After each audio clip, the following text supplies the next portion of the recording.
మాది మహబూబాబాద్ జిల్లా చింతకొండ మండలం ఉద్యమన్ విలేజ్. మేము క్లాసిక్ సిల్క్ అని కొట్టినాము. నీ పేరు? నా పేరు కురుమూర్తి. క్లాసిక్ సిల్క్ అని కొట్టినాం. మంచిగా వచ్చింది ఎదుగుదల, ఇట్లా కొమ్మలు గిమ్మలన్నీ. ఇంతవరకు వరి పొలంలో మేము వేసుకున్నాం. అప్పుడు మంచిగా ఉందని ఇప్పుడు ఇది కొట్టుకున్నాం మళ్ళీ 10 ఎకరాలకు. మనము డెమన్ గ్రామం లోపల ఉన్నాము, మహబూబ్నగర్ జిల్లా చింతకుంట మండలము.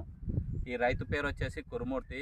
ఇక్కడ మొత్తం పొలం చూసినట్లయితే ఈయనది 9 ఎకరాల పొలం ఉంటుంది.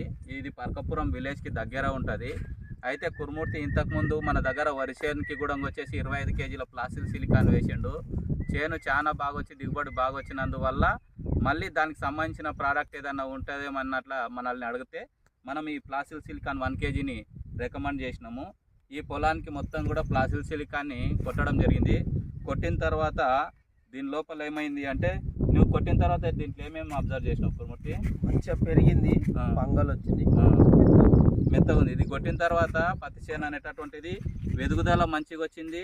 తర్వాత ఆకు కూడా మెత్తగా ఉంది. ఇంకోటి అన్నిటికన్నా ముఖ్యమైన విషయం ఏంటంటే, దీనికి దగ్గరికి రా, దీనికి సైడ్ బ్రాంచెస్ అనేది ఈ విధంగా వచ్చినాయి అనమాట. చాలా బాగా సైడ్ బ్రాంచెస్ వస్తాయి అనమాట. దీనికి వచ్చి సైడ్ బ్రాంచెస్ వస్తుంది. తర్వాత ఈ ప్లాస్టిక్ సిలికాన్ ఉపయోగం ఏముంటుంది అంటే, ఒకవేళ వర్షం ఒక 15 రోజులు పడకుండా ఉంటే కూడా కానీ చేను అనేది పెట్టకు రాదనమాట, పూత అనేది డ్రాప్ కాదనమాట.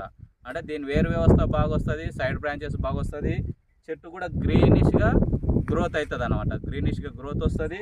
నెక్స్ట్ వచ్చేసి దీని లోపల పొటాష్ కూడా ఉంటుంది కాబట్టి చెట్టుకు రెసిస్టెన్స్ పవర్ ఇస్తుంది. కాబట్టి రైతులందరూ కూడా ఈ విషయాన్ని అబ్జర్వ్ చేసి దీన్ని మంచిగా సక్సెస్ చేయాలని చెప్పి రైతులందరినీ కూడా రిక్వెస్ట్ చేస్తున్నాను అనమాట. Thank you.